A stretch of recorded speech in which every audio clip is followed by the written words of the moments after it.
What's up, guys? Thank you for joining me for this fireside chat as we mourn T1. I think that's a little bit distracting, actually.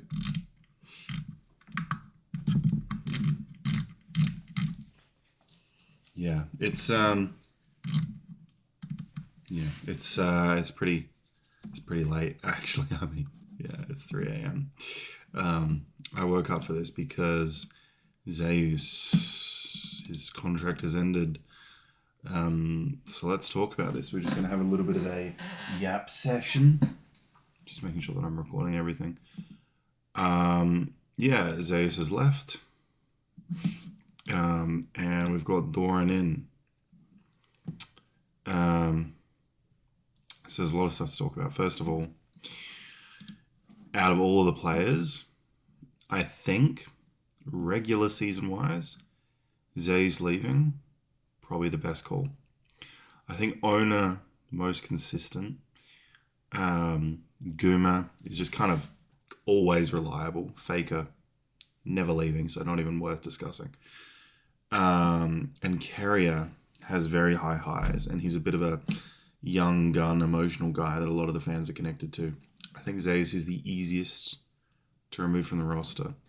The most interesting thing, actually we can just look here, is the the contracts. Actually, I don't have them. The contracts, I'm curious. So Guma re-signed in general. So they haven't put his contract on the database yet. Dow left. Owner re-signed a multi-year contract. And then Carrier re-signed a multi-year contract. What I find interesting, and I say this like, part of me is a hater. A little bit. But for the most part, I just want to see something different because this roster has won Worlds twice and been to Worlds Finals 3 times. So Carrier's re-signed until 2026. Owner has also re-signed until 2026. Right, Faker may leave in 2025. To be honest, I think the most interesting thing would be in 2025 when Guma and Faker's contracts end. If Guma stayed, Owner obviously has a year left, Carrier has a year left, and Faker left in 2025. That's possibly a thought. But it would be pretty cringe to me if we got Owner, Faker, Guma, Carrier 2025, obviously, that's happening. And then in 2026, Guma and Faker re-sign again. That would be kind of cringe to me. They could switch out Owner and Carrier, but they probably won't. The reason that I say that, because I'll show you down here. If you just look at the roster, right, Zeus, Owner, Faker, Guma, Carrier. Look at how much these guys are in here. All the way down until here. Worlds 2021. And you've got Owner, Faker, Guma, Carrier again anyway. Now, you have Owner, Faker, Guma, and Carrier for most... Zeus was playing at T1 for a little bit here. Interesting. Yeah, I don't know why they were playing with so many different people in 2021. They're primarily playing with Canna, Cuz, Teddy, and Carrier. But yeah, I mean, Carrier's been there for a long time. Berserker was there for a bit. Guma was there as well. Interesting. Why was Guma playing for T1 in the regional finals? And then also in spring. But then he wasn't there for spring playoffs. But then he came back for... Anyway, point being, it's been all of 2021, all of 2022, all of 2023, all of 2024. All of 2022, 2023, 2024. And most of 2021. Right? And it's going to be all of 2025 with Owner, Faker, Guma, Carrier. And we know that we're getting Owner, Carrier, probably Faker for 2026. So if it's Guma again, it's just so many years of the same thing. That's my thoughts on that. But, Viper also extended today. Piosik joined KDF. So I wanted to look at Sheep Esports here. We're gonna look at some of the rosters now, and let me know if you guys want to see like. Let me know if you guys want to see like a full breakdown of this sort of stuff, because I would like to do that at some point. So T1 roster is now locked in. Doran, Owner, Faker, Gumakeria. Fair enough. I think it's a definite step down. Like, Doran is just much worse than Zeus. Zeus was also literally the MVP of the first Worlds that they won. Obviously, Faker was the most recent MVP, but Zeus has been like one of the best players on their team. Morgan re-signed, so nothing really changing up here. So life is coming from where? Not LCK. Where's life coming from?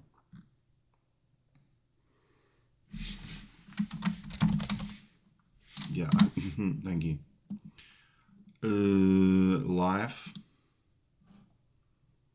is making the return to the LCK. He debuted with Gen G. Played with Hanwha. He went to play for FPX. I do not remember FPX. Yike. FPX Life. Okay. So a lot of these rosters are not locked in. And I don't know why they don't have an 80 carry here.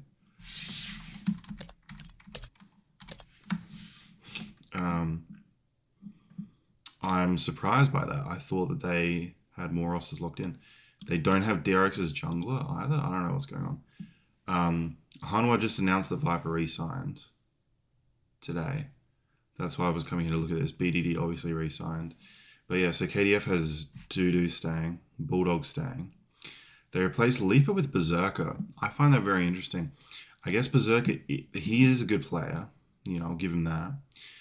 But Leaper was very good. Right? Leaper was the Twitch streamer that came in. He was very good. So Doran's off the open market. Doran from Hanwha Life. So the obvious assumption is that Hanwha Life gets Zeus. And if they keep Peanut, they keep Zeka. They've re-signed Viper, we know that. And they keep Delight. Upgrading Doran to Zeus. Couldn't really make any more changes than that. I think the other interesting thing with Hanwha Life is towards the end of last year, they really found their form with the roster. They did very well. They overcame Gen G. They looked really good in summer playoffs. They looked really good at Worlds. They were a top contender team. So upgrading the top laner, maybe upgrade the support. Maybe upgrade one other role, I should say. Because, a lot of these players are the best in their role already. Or, like, one of the best in their role. So it's tough. That's what LCK's become for a lot of these teams. Like, most LCK teams are super teams. Like, the T1 team, the T1 roster, there's obvious players that I would say there's players better than Onan, there's players better than Kerio, there's players better than Doran. But when you look at that roster, that's a good fucking roster. Even when I look at, like, Bulldog re-signing, Doodoo re-signing, sure, KDF's, like, a mid-tier team, but Pyosik joining KDF, that could be huge. That could be a really, really big thing. I don't know what KT Rolster's going to do, because Deft's gone to military service, obviously. Pyosik's obviously left for KDF, so I don't know what they're doing. But Hanwha Life's putting together a super team with Zeus. They've already got pretty much a super team as well. But then you have D Plus with, like, Showmaker aiming, re-signing. Whatever they get in top and bot lane. Showmaker, whatever they get in the other roles. Showmaker aiming. It's hard to top that. I think DRX got Beryl, right? And then obviously Gen G. I've heard that Canyon and Chovy are re-signing. I would assume that Pays is re-signing. I don't really know what they can do. I guess they have to re-sign Keen, right? Unless Gen G somehow gets Zeus. The interesting thing is this is kind of breaking now. Like, I'm shocked that T1 got Doran so quickly. But it sounds like literally negotiations were happening today. The 19th. So that's yesterday, actually. yeah, negotiations were happening up until like the end of the day, basically, and they fell through. This is with T1 Zeus, according to this reporter. That's what the Korean says. And they're reporting this at 1 a.m. in Korea. I assume that's what this is because this is a Korean site. So they found a way to get Doran in, but like, you know, obviously the Zeus thing was like a quick breaking news thing. Yeah. Roster's finished. One of the best rosters we've ever had. And these were Caedrel's thoughts. Just, you know, crazy.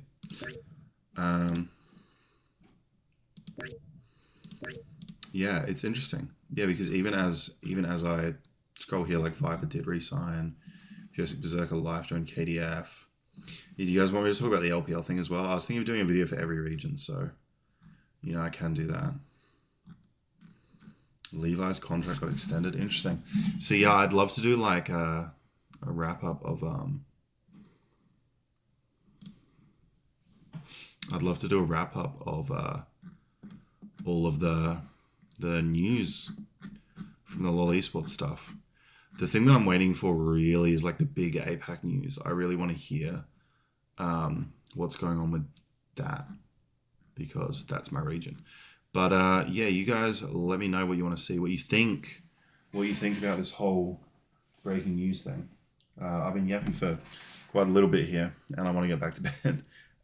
So I'm going to stop here. But yeah, you guys let me know. You know, subscribe for more League of Legends esports stuff. I hope you guys are enjoying Arcane. I don't think I'm going to be able to watch the finale until like 24 hours later because I'm going away for a wedding this weekend, my cousin's wedding. So that's unfortunate. But I hope that you guys enjoy it this weekend. And yeah, let me know what you think about all of these news. On the one hand, it's sad.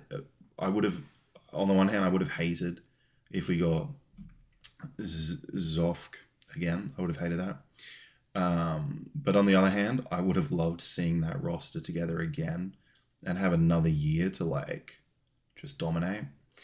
They're a very entertaining roster to watch, but I like when things change, you know, because there's a lot of teams that I like. I really like JDG.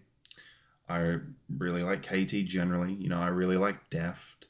I really like Zeka. There's a lot of players that I really like in LCK alone, let alone worldwide, that just haven't gotten to the top. So T1 getting to finals 3 years in a row, winning twice in a row. For me, I'm kind of like, oh, I want to change it up. I would like a new team to win every year. I'd love a new region to win every year. So, yeah, hopefully this is good, and hopefully the APAC changes and stuff next year is good. Let me know if you want to see me talk about all of that stuff, and I will catch you guys in the next video. Make sure you let me know down in the comments what you think about this news. Leave a like on the video and subscribe for more League of Legends news. And, you know, every like is a prayer for Zeus and his future success. I don't know, something like that.